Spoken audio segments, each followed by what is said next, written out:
Iran के jail में एक बूढ़ा बाप बंद था और उसका बेटी चाहती थी मिलने के लिए अपने बाप से। और उसके साथ अब बेटी अपना कपड़ा उतार देती है, नग्न अवस्था में हो जाती है और बूढ़ा बाप भेड़ियों की तरह दौड़ता है और बेटी से लिपट जाता है। दोस्तों, ये घटना का सच्चाई आप जानेंगे तो पैरों तले जमीन खिसक जाएगी। आप लोगों को अगर इंटरेस्टेड है जानने के लिए तो आप लोग वीडियो में एंड तक बने रहे। उससे पहले, मेरा नाम गोलू पांडे है। आप देख रहे हैं गांव शहर न्यूज। दोस्तों, ये घटना है ईरान का।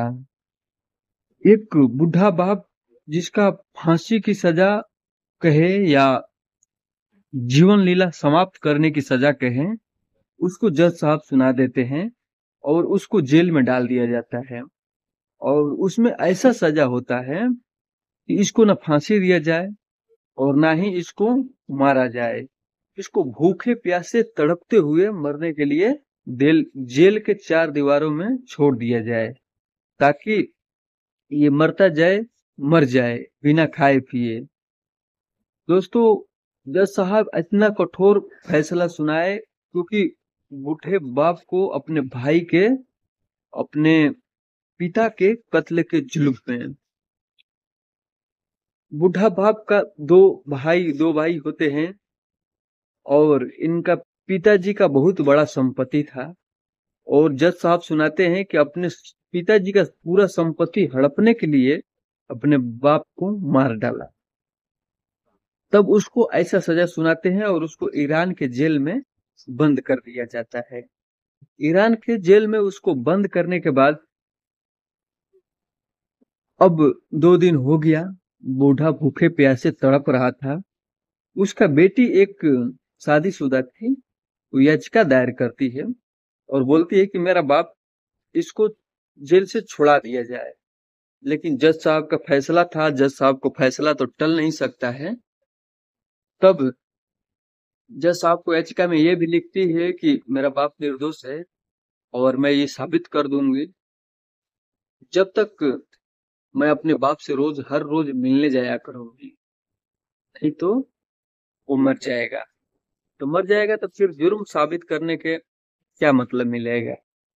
तो जज साहब बोले चलो इसका बेटी है, बेटी को इजाजत दे देते हैं और बोलते हैं कि कुछ खाने पीने का सामान जेल में नहीं ले जाना है। बेटी बोली ठीक है। बेटी जब गई मिलने के लिए, जेल प्रबंधक उसको चेक करने लगे तो उसके हाथ में एक बोतल पानी मिला।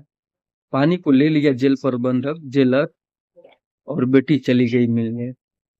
बेटी वहां पर चली जाती है और वहां से उदास होकर अपने बाप से मिल कर आती है। तो जेलर बोलता है यार, ये तो इधर से ऐसे जाती है, उधर से उदास मुंह ढक कर आने लगती है, क्या मसला है। तब जेलर ये बात को ध्यान नहीं देता है और हर रोज का यही फैसला, हर रोज का यही तमाशा था। बाप का इसका 15 दिन हो गया, अभी वो मर नहीं रहा था क्योंकि उसको कोई एनर्जी मिल रहा था। फिर जज जज साहब को यह अपना फाइल बनाकर सबमिट किया कि अभी 15 दिन हो गया, अभी ये मरा नहीं, इसको कोई एनर्जी मिल रहा है, पहले से भी तंदुरुस्त हो गया है। जज साहब बोले इस पे निगरानी रखो। इसका बेटी आती है मिलने के लिए तो जेलर चेक करके इसको जाने देता है और पीछे पीछे ये भी जेलर जाने लगता है कि आखिर इसके बेटी इसके साथ कोई खाने पीने का सामान तो नहीं देती है। तब इसका बेटी जब जाती है तो देखता है जेलर अपना कपड़ा उतार देती है। कपड़ा उतारने के बाद नग्न अवस्था में हो जाती है। तब इसका बाप उधर से भेड़ियों की तरह दौड़ता हुआ आता है और इसके सीने से लिपट जाता है। तब जेलर देखकर शर्मा जाता है और बोलता है ऐसा कैसे हो सकता है, एक बेटी अपने बाप के साथ संबंध कैसे बना सकती है। जेलर के दिमाग में ये चला और उसी दिन जेलर एक फाइल बनाकर जज साहब को सबमिट कराता है कि मैंने ऐसा ऐसा देखा। जज साहब हाथों हाथ कोर्ट खुलवाए और उन लोगों को बुलाए और बोले कि लड़की को भी सजा मिलेगी क्योंकि अपने बाप के साथ ऐसा काम करती है और बाप को जल्द से जल्द फांसी दे दिया जाए क्योंकि ये बन नहीं रहा है। तब लड़की बोलती है जज साहब, अपना पूरी सच्चाई बताती है कि मेरा शादी हो गया है, 4 महीने का एक बच्चा है और मैं ये सब सबूत इकट्ठा कर लिया हूँ। मैं सब सबूत इकट्ठा कर लिया हूँ कि मेरा बाप निर्दोष है और मेरे पर इल्जाम लग रहा है कि मैं अपने बाप के साथ दुष्कर्म काम करती हूँ।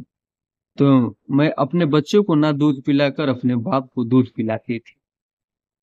पिलाती थी कि ताकि मेरा बाप कुछ दिन और सरवाइव कर सके जिंदगी में, ताकि मैं सबूत इकट्ठा कर लूं। तो जज साहब ममता देकर उस लड़की को कोई सजा नहीं देते हैं और सबूत को देखते हुए जज साहब उसको छोड़ देते हैं। जज साहब उसको बूढ़े बाप को बेइज्जत बरी कर देते हैं और उसका कातिल उसके बाप का उसका भाई था, उसको भाई को फांसी दे देते हैं। दोस्तों, मेरा घटना ये सुनाने का उद्देश्य है कि समाज में सच्चाई लाना, बाकी किसी का दिल पर ठेस पहुंचाना नहीं कि बाप बेटी का रिश्ते का तार तार कर दिया। ऐसा कोई मतलब नहीं है। बाप बेटे का रिश्ते का मैं बाप बेटी का रिश्ते का मैं ऐसा घिनौना नहीं कह सकता हूँ। लेकिन ये लड़की कितना सही किया, आप लोग कमेंट बॉक्स में जरूर बताए। धन्यवाद।